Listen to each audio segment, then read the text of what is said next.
Hi there, it's your Back in the Groove Again coach, Linda G., your teacher, with a continuation from the little series that I'm developing to help you understand emotional intelligence. Now, yesterday I talked about the competency of self-perception. Today I'm going to talk about self-expression. And one of the reasons I'm bringing up emotional intelligence is because on it's not May 1st, it's May 4th, the first Monday in May, I'll be starting a 21-day challenge. And this 21-day challenge is for you, especially if you want to be able to start developing your self-awareness, start feeling peaceful, start feeling that you have some control over your situation. Start feeling like you are inspired again. It's a 21-day program where I'm going to be adding some meditations, and I'm also going to be adding some positive psychology principles. Every day we'll either be doing a meditation or, practicing, applying a positive psychology intervention. And so I'm just introducing you to the emotional intelligence because during this 21 days, you will have raised your level of awareness of how your emotions impact your behaviors, and how when your emotions impact your behaviors, it does lead to decisions. And of course, it also leads to how you manage your stress. So the emotional intelligence scale is all related. You can see in the middle here, emotional intelligence, and all the skills, all the competencies, I should say, they're all interrelated. They all work together.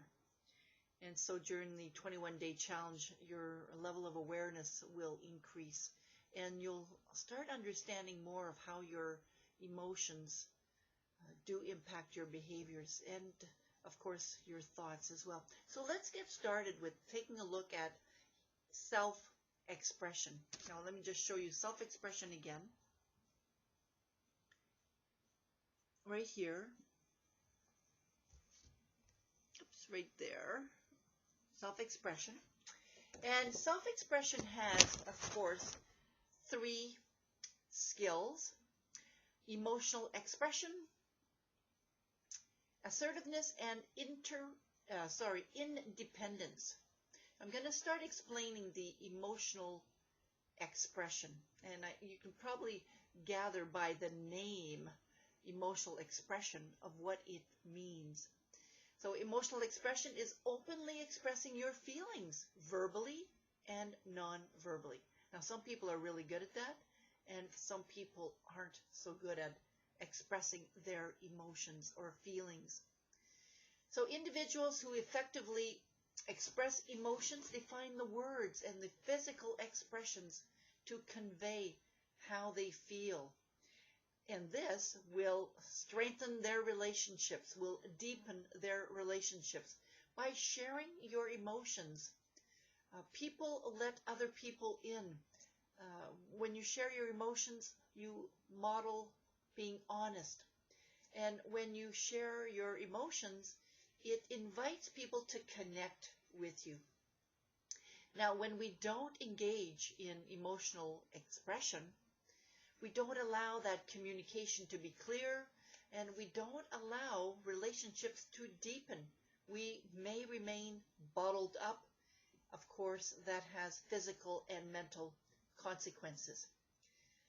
Of course, one way that we could simply say is, I'm worried that we haven't taken everything into account in making this decision. I'm worried that we haven't yet taken everything in account in making this decision. So we also need to understand, how do we feel about this decision? And of course, when other people aren't expressing their emotions about certain things, it does impact decisions. It impacts relationships. So that's a little bit about self-expression. And so how do you think you are when it comes to self-expression? Is this something that you think you're good at? Is this something you think you might need to improve? Not just verbally, but also, non-verbally as well. And of course, this ties into assertiveness, which is the other skill that's under the competency of self-expression.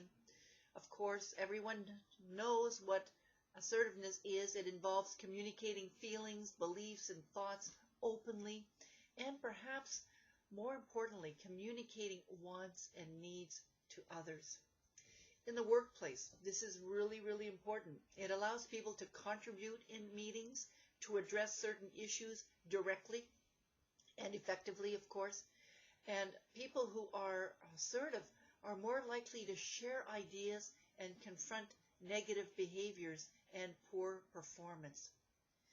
So if you're assertive, or when you are assertive, you express your feelings, you express your beliefs, you express your thoughts openly, without judging, honestly, and of course, this relates to communication styles, assertiveness,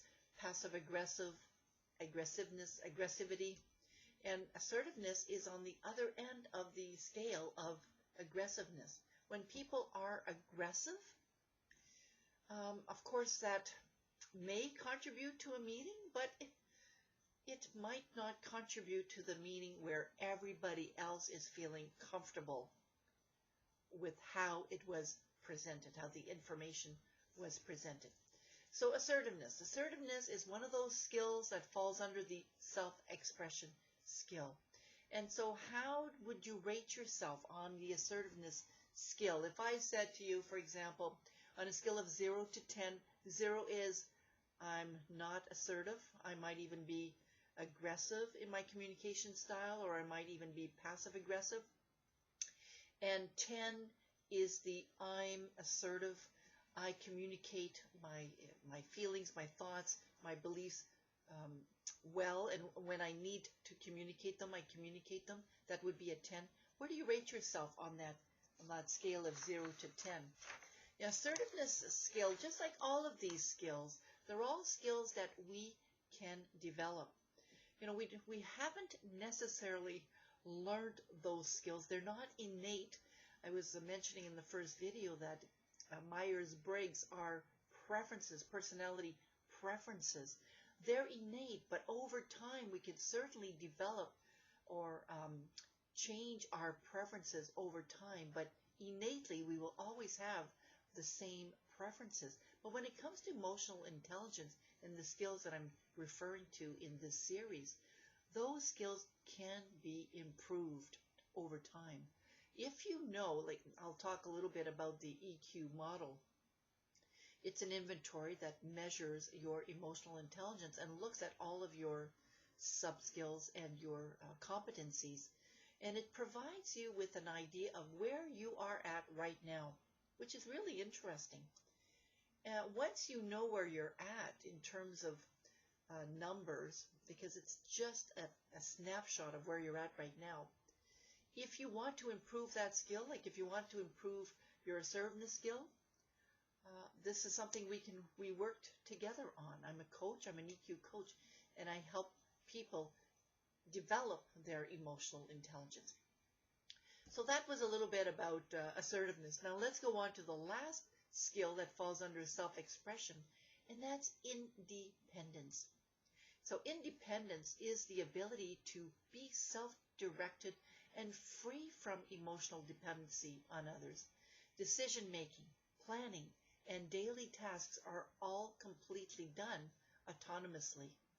So you make your own decisions, you make your own plans, you complete your tasks all by yourself, independently. And of course, people must be able to think for themselves and yet still listen to and utilize ideas from others when it's appropriate. There's that fine balance between acting independently and acting interdependently. So are you independent? Are you dependent? And How are you dependent or independent on others? So on that scale, if I ask you again to rate yourself on the scale of 0 to 10, with 0 is I am completely dependent on others in terms of decision making and planning and daily tasks, that would be a 0, for example. And I am absolutely independent would be a 10. Where would you rate yourself on that scale? Now, I'm not saying a 10 is the perfect score, because of course there's downsides of having a very high level, of having a high score with all of these scales. And the idea isn't to be high on a certain scale. The idea is to be aware of how this skill impacts you and impacts others, because it's all about emotions and how your emotions impact the relationships that you have. So that's it. We looked at the 3 subscales for self-expression. Let me just show you them again. Self-expression, emotional expression, and assertiveness and independence all fall under the self-expression competency.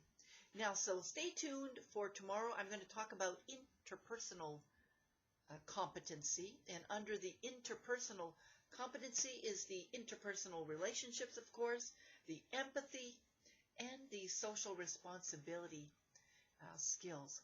Now, if you want more information on emotional intelligence, if you want to learn more about how emotionally intelligent you are, go to my website at www.backinthegrooveagain.com. You may also send me an email at linda@backinthegrooveagain.com. It would be my pleasure to be your coach. Have yourself a great day and talk to you tomorrow. Bye now.